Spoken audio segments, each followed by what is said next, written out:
محمد عمر ضیاء صاحب نے پوچھا ہے، ایک کوٹیشن انہوں نے دی ہے کہ نماز ایسے پڑھو جیسے خدا کو دیکھ رہے ہو، یہ کون سا مقام ہے؟ عام مسلمان یہ کیسے حاصل کر سکتا ہے؟ کیا ہم خدا کو ایسے دیکھ سکتے ہیں؟ آپ ابلاغ میں چلے جائیں، دیکھو قرآن صحیح ہے مگر وضاحت کرنے والا رسول ہے.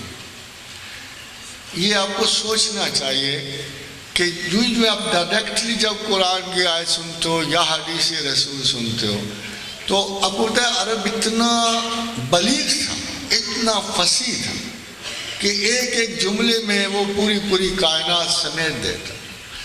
مگر جیسے خداوند کریم نے قرآن حکیم میں فرمایا کہ ان اللہ یحب التوابین و یحب المتطہرین، کہ اللہ تعالیٰ توبہ کرنے والوں کو اور پاکیزہ رہنے والوں کو پسند کرتا ہے، تو لوگوں کے ذہن میں شبہ بڑھ گیا کہ متطہرین کا کیا مطلب ہے، یہ کون لوگ ہیں، کہ یہ طاہر کون لوگ؟ طاہر کا مطلب تو پاک ہے، تو پاک کون ہوتا ہے؟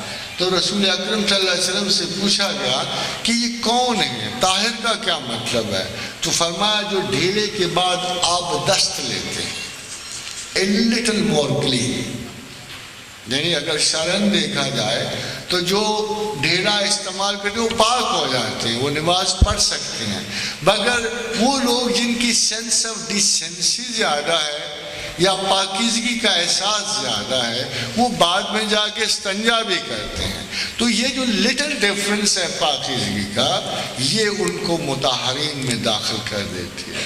اسی طرح جب نماز پڑھتے ہوئے جملہ وساوس آنے شروع ہو جائیں، ذہن بالکل منتشر ہو جائے، تو آدمی خیال کرتا ہے کہ میری نماز ناقص ہے. مگر جب آپ باب ایمان پڑھو گے اور بخاری کی حدیث باب ایمان میں دیکھو گے کہ جب اصحاب رضوان اللہ تعالیٰ اجمعین نے پوچھا یا رسول اللہ نماز میں وساوس بڑے آتے ہیں، تو فرمایا عین ایمان. ایمان یہی ہے کہ ایک ایسے وقت میں جب تم خدا کے ساتھ ہو، اور ایک ایسا وقت ہے کہ جب تم ہمتاً شیطان کے ساتھ ہو. وہ وقت آپ جانتے ہی ہو کہ بازار میں جھوٹ بولا جا رہا ہے، سبزی کے بھاؤ تاؤ ہو رہے ہیں، ہر قسم کا فراڈ جاری ہے، لین دین میں اٹھنے بیٹھنے میں گپ شپ میں سارا کچھ ہو رہا ہے، اور شیطان کو آپ سے کوئی تکلیف نہیں. He is very happy. You are moving, acting.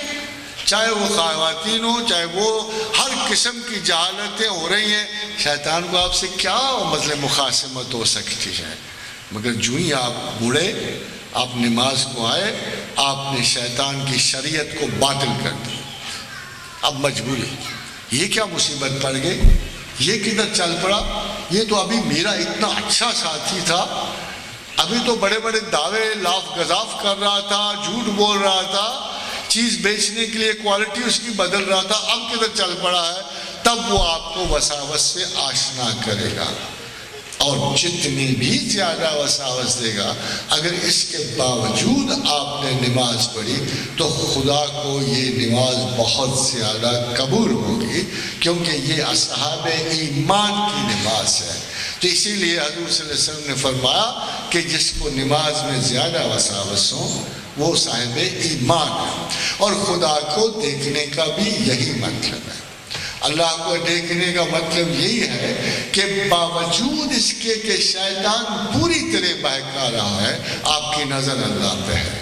تو نظر جو ہے ظاہر نظر سے کوئی اللہ کو نہیں دے سکتا، مگر باطنی توجہ کی نظر اللہ پہ. یہ نہیں کہ آپ کو اللہ کی شکل بنا کے سامنے رکھ لیتے ہو، ایسا بالکل نہیں ہے.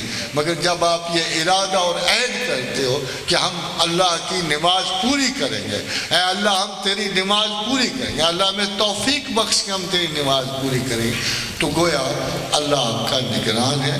جیسے فَاذْكُرُونِی أَذْكُرْکُم، تم میری یاد کرو میں تمہیں یاد کروں گا. وَاشْكُرُوا لِی وَلَا تَکْفُرُوا، چونکہ نماز ساری کی ساری رسول اللہ صلی اللہ علیہ وسلم کے قول یعنی حکیم کے مطابق اور قرآن حکیم کے مطابق اقم الصلاۃ لذکری، تمام نماز میرے ذکر کے لیے قائم کرو۔ جب نماز میں آپ اللہ کو یاد کر رہے ہو تو اللہ آپ کو یقیناً اپنے قرآن کے وعدے کے مطابق یاد کر رہا ہے۔ اینڈ یو آر بوتھ، اللہ کے فضل و کرم سے وہ نماز قبول بھی ہو رہی ہے اور معتبر بھی ہے۔ اللہ آپ کو دیکھ رہا ہے، آپ اللہ کو دیکھ رہے ہیں۔ یہ انہوں نے پوچھا ہے کہ اس کے علاوہ معاف کیجیے گا، ایک نماز کا حضرت معاذ بن جبل کے معنی میں ذکر ہے جو حضور نے فرمایا، حضور کے پاس ہے اور کہا جب میں نماز پڑھتا ہوں تو میں جنت میں ملائکہ کو آتے جاتے دیکھتا ہوں۔ تو اس کا بھی درجہ حضور صلی اللہ علیہ وسلم نے نماز استحسان میں دیا، مگر یہ جو دوسری بات ہے یہ ہر مسلمان پہ لاگو ہے۔